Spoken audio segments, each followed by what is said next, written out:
Manusia adalah satu-satunya makhluk yang memiliki sejarah. Dalam sejarah, manusia sebagai subjek dan objek suatu peristiwa.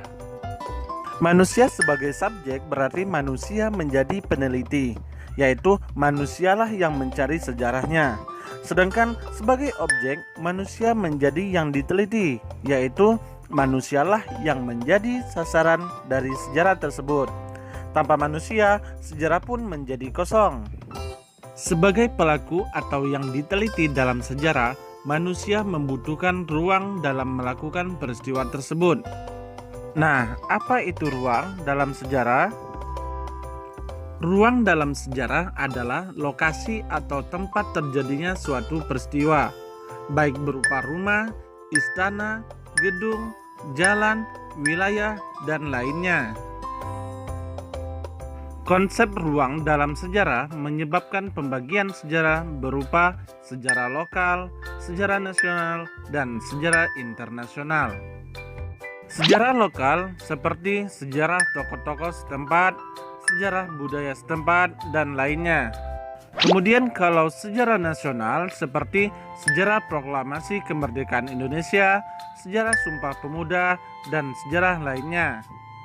Dan sejarah internasional seperti sejarah Perang Dunia, sejarah Revolusi Industri, sejarah Peradaban Dunia, dan sejarah lainnya juga.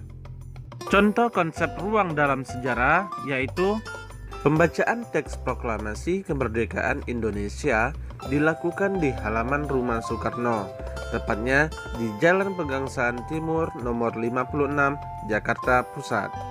Konsep ruang dalam contoh tersebut adalah halaman rumah Soekarno dan di Jalan Pegangsaan Timur nomor 56 Jakarta Pusat. Nah, itulah contoh dari konsep ruang dalam sejarah.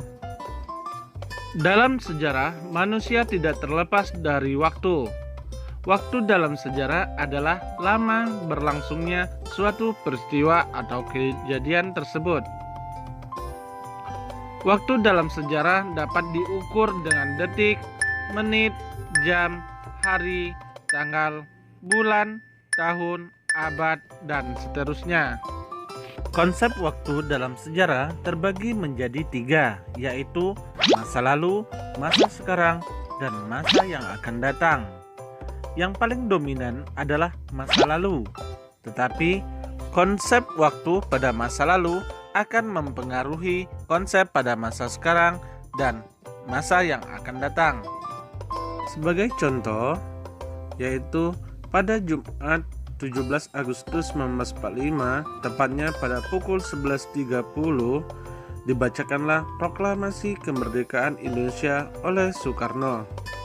Dari contoh tersebut yang menunjukkan konsep waktu dalam sejarah adalah hari Jumat tanggal 17 bulan Agustus tahun 1945 dan pukul 11.30.